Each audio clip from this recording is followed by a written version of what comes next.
L'Assemblée générale entendra à présent une allocution de Son Excellence Monsieur Abdoulaye Maïga, Premier ministre, chef du gouvernement et ministre de l'administration territoriale et de la décentralisation de la République du Mali.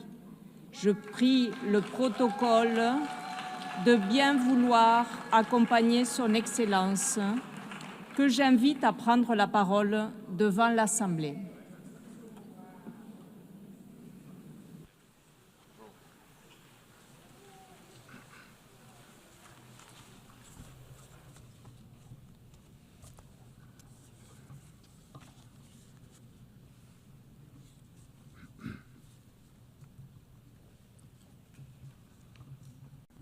Madame la Présidente de l'Assemblée générale, Mesdames et Messieurs les chefs d'État et de gouvernement, Monsieur le secrétaire général de l'Organisation des Nations Unies, Mesdames et Messieurs, à l'entame de mes propos, j'ai l'honneur de vous adresser les salutations cordiales et de vous transmettre les messages des pères fondateurs de la Confédération des États du Sahel, AES, leurs Excellences le général d'armée Assimi Goïta, président de la transition, chef de l'État de la République du Mali, président de la Confédération des États du Sahel, le capitaine Ibrahim Traoré, président du Faso, chef de l'État,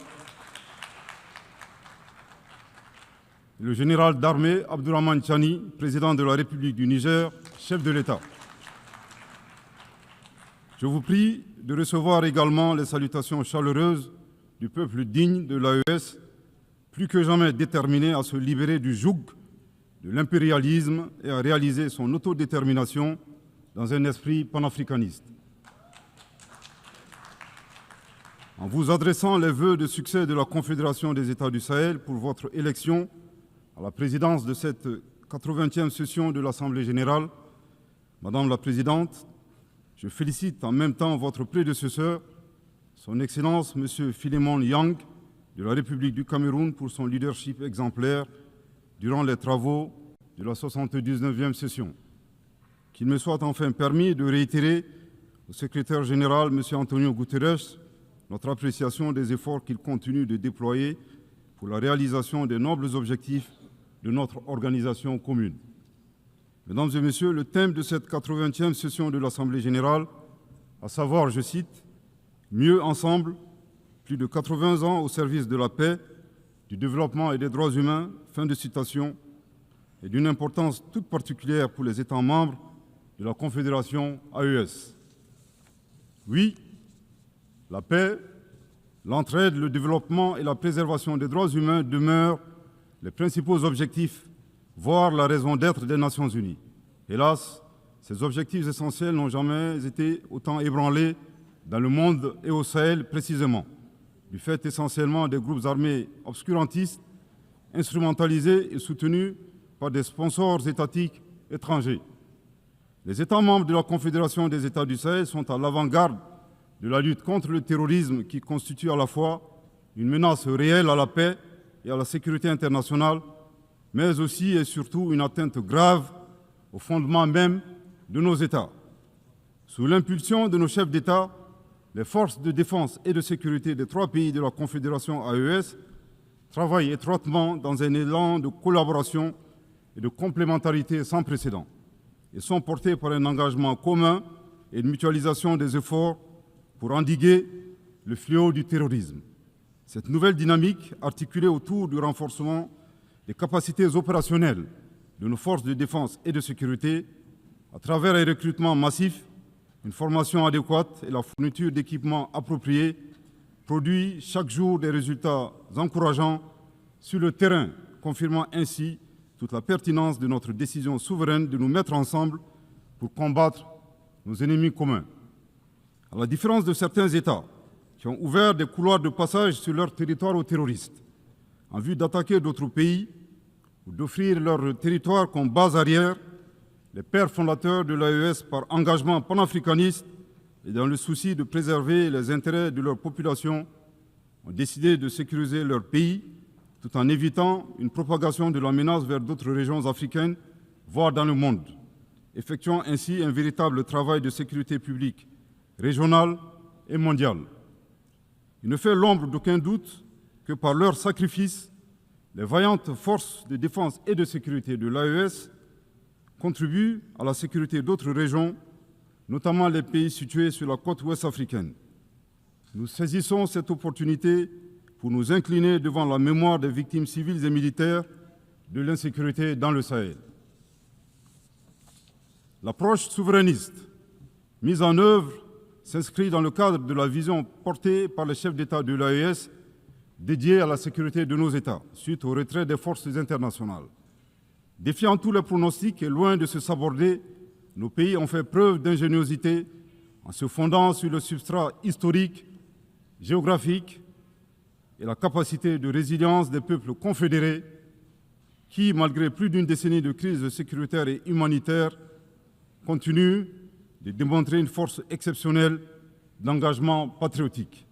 En somme, nos trois pays ont su apporter une réponse coordonnée et endogène à cette guerre qui nous a été imposée.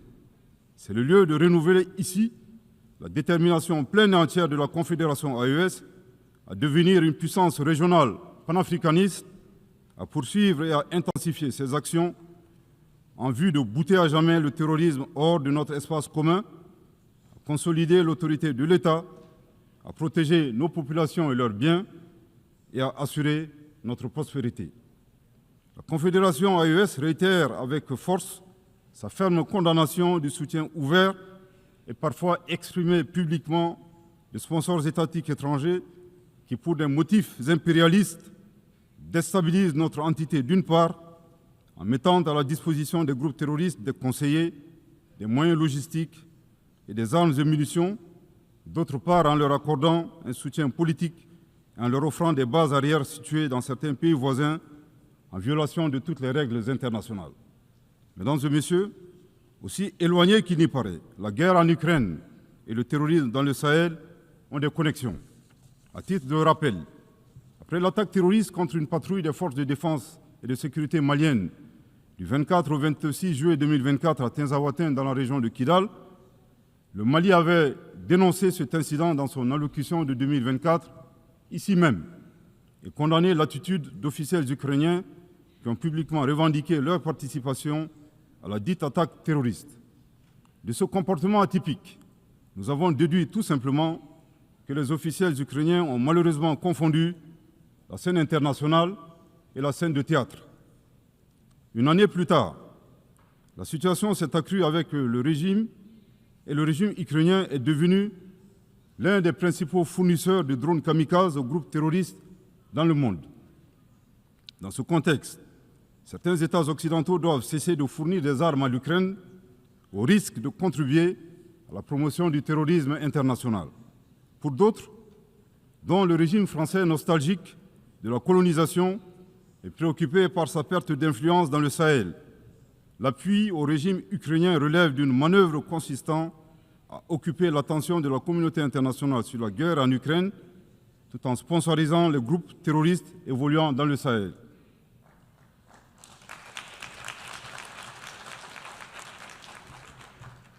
Fidèle au principe de la Charte des Nations Unies, le Mali avait, le 15 août 2022, saisi le Conseil de sécurité des Nations Unies en vue d'une réunion du Conseil afin que mon pays puisse fournir des preuves irréfragables du soutien de la France aux activités terroristes. Jusque-là, la requête est demeurée sans suite, alors que leurs actions de sabotage continuent à divers niveaux. Il est temps d'agir pour que les responsables de ces violences soient identifiés et confondus, que les résolutions soient traduites en engagements concrets, que l'espace sahélien soit définitivement sécurisé et que les ressources du Sahel bénéficient aux populations du Sahel. Les institutions internationales, au premier chef l'ONU, ont été créées au lendemain de la Seconde Guerre mondiale pour protéger les peuples contre les excès de violence, les logiques d'anéantissement et les génocides silencieux. Il est grand temps que la conscience mondiale se réveille et que les institutions internationales prennent leur part de responsabilité en répondant véritablement aux cris de détresse des peuples opprimés qui revendiquent leur souveraineté. La Confédération AES réitère son engagement à coopérer avec l'ensemble des États, des organisations régionales et internationales et partenaires qui respectent sa souveraineté ses choix politiques souverains, ses priorités en matière sécuritaire, de lutte contre le terrorisme, de développement économique et social, et ce, dans le cadre d'un partenariat gagnant-gagnant pour la réalisation des aspirations de ces populations. Mesdames et messieurs, outre les efforts de sécurisation pour le retour de la paix dans nos pays, le gouvernement de la Confédération AES s'attelle à la mise en œuvre d'une stratégie globale et intégrée qui inclut des mesures politiques, de développement économique et social, de justice et de réconciliation. En choisissant la voie de l'audace et de la souveraineté, les instances confédérales ont lancé des initiatives de rupture fondées sur le développement endogène. C'est là un chemin clair, celui d'apporter nous-mêmes la valeur ajoutée indispensable à nos économies et de préserver la dignité de nos peuples. Ce choix que nous assumons pleinement traduit notre volonté ferme et inébranlable de prendre en main notre destin. Dans la même optique, nous avons inscrit au cœur de nos priorités nationales et confédérales des politiques d'investissement stratégiques dans différents domaines prioritaires tels que les infrastructures, l'énergie, l'industrialisation et la diversification de l'économie. Participe de cette dynamique la création de la Banque confédérale pour l'investissement et le développement visant à réaliser les projets confédéraux. La Confédération des États du Sahel fonde ses ambitions de développement sur des atouts indéniables. Un territoire vaste de 2 800 000 km² et une population de 75 millions d'habitants, dont la majorité est composée de jeunes. À cela s'ajoute sa diaspora forte, engagée et agissante. Elle compte également sur ses terres fertiles, ses nombreux cours d'eau, ses sources d'énergie et ses réservoirs en ressources minières parmi les plus importants au monde. Mesdames et messieurs, la troisième dimension du thème de cette 80e session de l'Assemblée porte sur les droits humains.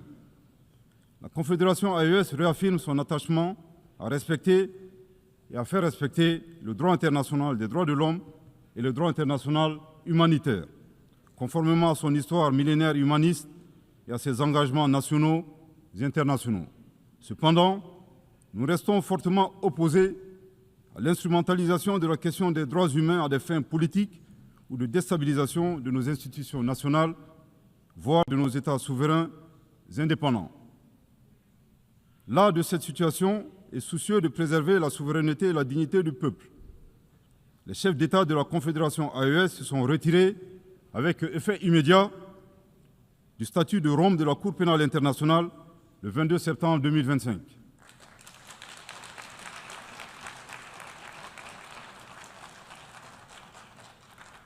À ce retrait s'ajoute leur volonté de privilégier dorénavant des mécanismes endogènes de justice en adéquation avec leurs valeurs sociétales et dans l'intérêt du peuple de l'AES. Nous dénonçons également le double standard observé par certains acteurs internationaux, dont le curseur se déplace en fonction de leurs intérêts. Ces donneurs de leçons ne sont d'ailleurs eux-mêmes pas les meilleurs exemples en matière de respect des droits de l'homme.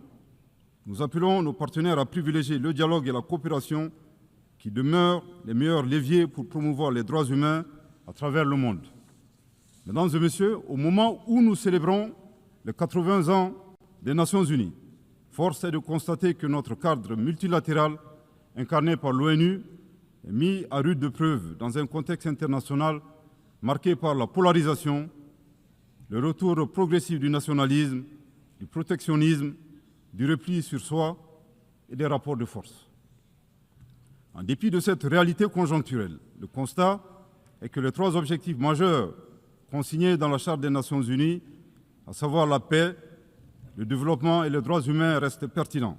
Pour la réalisation de ces objectifs, nous avons besoin, premièrement, d'une organisation des Nations Unies véritablement rénovée, réformée et adaptée aux exigences de notre temps. C'est une condition essentielle pour mieux asseoir sa légitimité internationale et assurer l'application effective de ses décisions. C'est l'occasion de rappeler avec force que l'Afrique demande depuis une vingtaine d'années des réformes pour réparer l'injustice historique qui lui est faite, en ce qui concerne sa représentativité au Conseil de sécurité. Je réaffirme ici le soutien total de la Confédération AES à la position commune africaine sur cette question, énoncée dans le consensus des îles Unies et la déclaration de Sirte. afin que l'Afrique puisse disposer de 2 sièges permanents et de 5 sièges non permanents.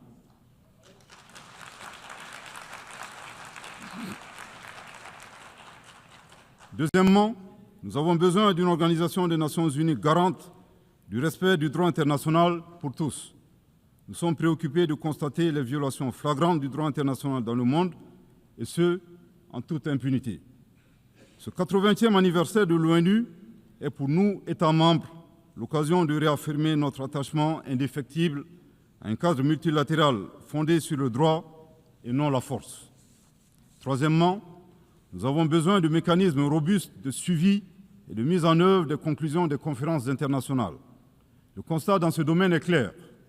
De la création de l'ONU en 1945 à nos jours, nous avons tenu des dizaines de conférences internationales dont les engagements ont été très faiblement, sinon pas mis en œuvre, au profit des populations que nous représentons ici. Cette situation doit impérativement changer. C'est pourquoi nous plaidons pour que les réformes envisagées prennent en charge cette problématique afin que nos nations respectives puissent bénéficier des dividendes des engagements pris sous l'égide de l'Organisation des Nations Unies. Pour sa part, la Confédération des États du Sahel est disposée à apporter sa contribution en vue de la réforme devenue indispensable du cadre multilatéral des Nations Unies. S'agissant de la gouvernance mondiale actuelle, il apparaît de plus en plus évident qu'elle n'est plus adaptée aux défis actuels et à venir. Elle a plutôt besoin d'une refondation plus hardie des instances économiques et financières internationales qui gagneraient à prendre en charge la question du financement de la sécurité et de la lutte contre les crises exogènes.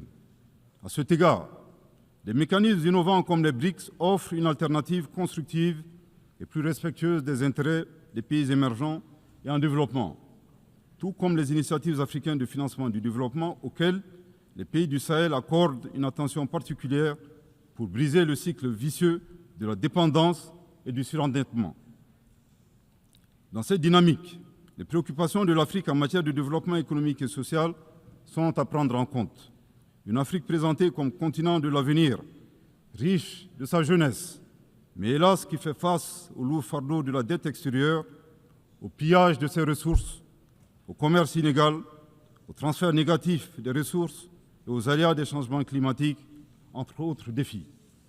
Mesdames et messieurs, au plan national, le Mali, dans sa quête de paix et de stabilité durable, et conformément aux aspirations de ces populations exprimées lors du dialogue intermalien pour la paix et la réconciliation, a adopté une charte pour la paix et la réconciliation nationale, fruit d'un processus participatif, inclusif, axé sur le dialogue et la concertation entre les Maliennes et les Maliens de toutes les couches socio-professionnelles et de la diaspora.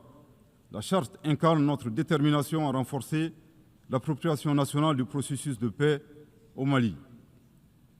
Elle s'appuie sur nos réalités, nos valeurs traditionnelles et nos mécanismes endogènes de règlement des différends afin de se tourner résolument vers un avenir partagé et promoteur. Le 22 juillet 2025, lors de la remise officielle de la charte, Son Excellence le général d'armée Assimi Goïta, président de la transition, chef de l'État de la République du Mali, dans son allocution, a mis l'accent sur la portée historique de cet événement en ces termes. Je cite : « La présente cérémonie est d'autant plus singulière qu'elle est porteuse d'un rêve collectif, celui de l'espoir d'une paix durable, de la cohésion sociale, en somme la réconciliation dans notre chère patrie. » Fin de citation. S'agissant des préoccupations régionales, je ne saurais passer sous silence la destruction d'un aéronef de type drone des forces armées maliennes le 1er avril 2025 par la junte algérienne. Le Mali condamne fortement cette agression et a saisi la Cour internationale de justice à cet effet. Depuis son accession à l'indépendance le 22 septembre 1960, le Mali n'a ménagé aucun effort pour la décolonisation du continent africain. À ce titre, il a activement soutenu de manière exceptionnelle l'Algérie dans sa guerre de libération contre le colonisateur français.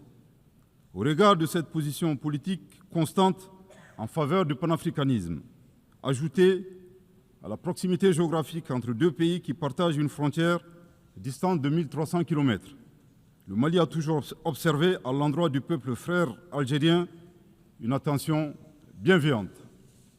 À rebours de cette approche constructive du Mali, nous mettrons en exergue 3 situations incongrues et incompréhensibles ayant marqué les relations récentes entre nos 2 pays.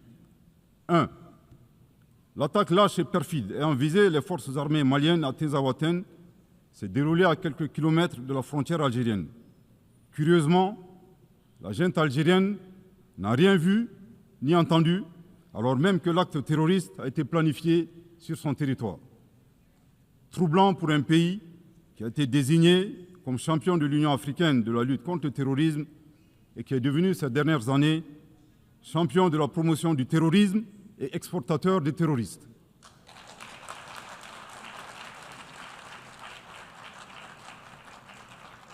Deux, comme annoncé, la junte algérienne a annoncé un drone malien acheté sur fonds propres à la sueur du contribuable malien, au motif fallacieux de la violation de leur espace aérien. Le Mali est troublé par la thèse de la junte algérienne défiant les lois de la physique et suivant laquelle un objet abattu dans l'air est capable de se déplacer à partir de son point de chute sur 22 km, puis de se retrouver sur le territoire malien. En effet, il est utile de souligner que les débris du drone malien se sont retrouvés sur le territoire malien, validant nos arguments. 3. Le 4 septembre 2025, le gouvernement malien a informé l'opinion du dépôt d'une requête introductive d'instance auprès de la Cour internationale de justice contre la junte algérienne concernant la destruction du drone. Dans un communiqué du ministère algérien des Affaires étrangères, en date du 19 septembre 2025, nous avons appris avec une profonde stupéfaction une allégation suivant laquelle le dépôt de la requête malienne a été motivé par la conférence de presse du ministre algérien des Affaires étrangères, intervenue le 13 septembre 2025 et lors de laquelle il niait le dépôt de la requête malienne auprès de la Cour internationale de justice. Nous faisons observer au ministre que le dépôt de la requête annoncé par le Mali le 4 septembre n'a jamais signifié son enregistrement automatique par la Cour internationale de justice. Le Mali rappelle que la diplomatie vise à défendre les intérêts de son pays. En supposant que la plainte malienne ait été déclenchée par sa conférence de presse, l'énergumène d'Alger démontre que sa vision de la diplomatie est de pousser les autres pays à poursuivre son pays devant des instances internationales, devenant ainsi un performant autobuteur, populairement appelé au Mali Yabé. C'est troublant.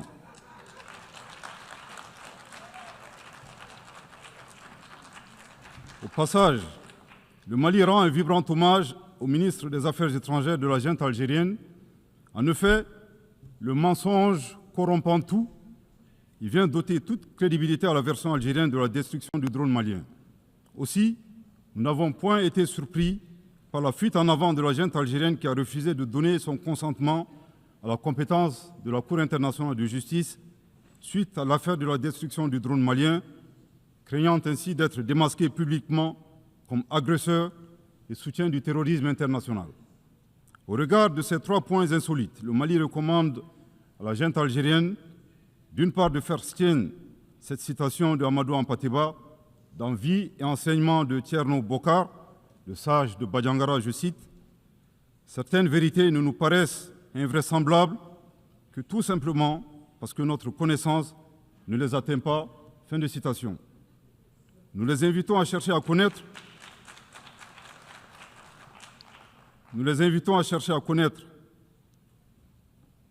le Mali et les valeurs qu'incarnent les Malidéons. Aussi, face aux assauts et à l'adversité, nous ne serons pas des spectateurs. Pour chaque balle tirée contre nous, nous réagirons par réciprocité.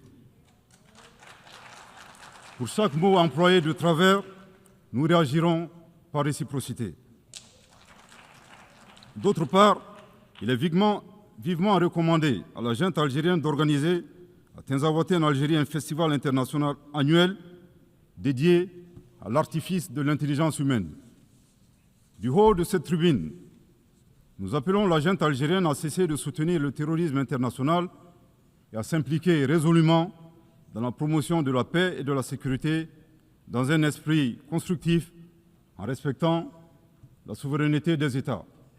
Je répète, du haut de cette tribune, nous appelons la junte algérienne à cesser de soutenir le terrorisme international et à s'impliquer résolument dans la promotion de la paix et de la sécurité dans un esprit constructif en respectant la souveraineté des États. Je répète pour une dernière fois, du haut de cette tribune, nous appelons la junte algérienne à cesser de soutenir le terrorisme international et à s'impliquer résolument dans la promotion de la paix et de la sécurité dans un esprit constructif et en respectant la souveraineté des États. À bon entendeur, tant pis.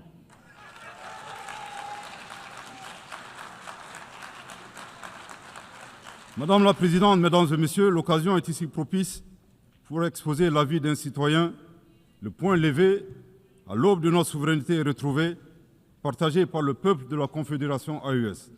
Notre confédération est composée de nations combattantes, une terre de résistance. Ce que nous affrontons, ce n'est pas un simple conflit intérieur, c'est une guerre hybride soutenue par des intérêts impérialistes où les ennemis de la paix portent parfois des cravates. Si l'ONU continue à feindre l'ignorance, elle cessera d'être la somme du monde et deviendra le bras passif de l'injustice mondiale. Nous disons ceci, la Confédération AES n'a pas peur, elle ne cédera pas, elle résistera encore et toujours.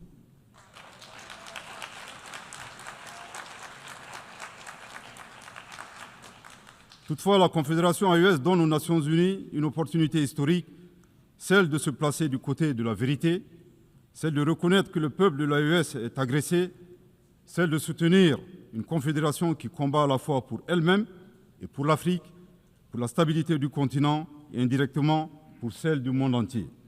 L'histoire jugera, elle jugera ceux qui ont armé les forces du mal, elle jugera ceux qui ont détourné le regard, elle jugera ceux qui ont oublié que la justice est la seule voie vers la paix durable. La Confédération AES ne demande pas l'aumône, elle appelle à la conscience. Pour conclure, je voudrais réaffirmer ici l'attachement de la Confédération des États du Sahel aux valeurs, aux buts et aux principes de la Charte des Nations Unies. Aussi, la Confédération AES indique qu'on ne peut être mieux ensemble qu'à la condition d'œuvrer collectivement pour un multilatéralisme à visage humain, fait de dialogue, fondé sur le droit, la coopération et la solidarité entre les peuples, promouvant la paix et le développement dans le respect de la souveraineté des États. Cependant, nous ne pouvons et nous ne devons continuer à faire la même chose durant des années à venir pour espérer des résultats différents. Il y a un besoin urgent de réforme à opérer dans notre cadre multilatéral existant, incarné par notre organisation commune. La célébration des 80 ans de l'ONU nous offre cette opportunité historique pour adapter l'organisation aux réalités du moment, capable de répondre efficacement aux défis présents et futurs. La Confédération AES reste disposée à jouer toute sa partition dans la quête de réponses collectives visant à préserver les générations futures du fléau de la guerre, à assurer un développement harmonieux pour tous et à promouvoir et protéger les droits humains. Que Dieu bénisse la Confédération des États du Sahel et préserve son peuple des forces obscurantistes et destructrices du monde.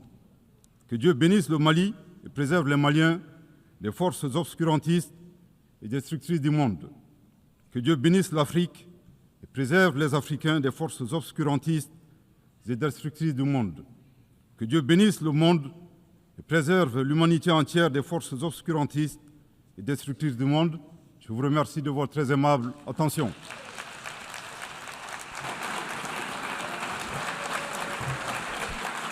Au nom de l'Assemblée générale, je tiens à remercier le Premier ministre, chef du gouvernement et ministre de l'administration territoriale et de la décentralisation de la République du Mali.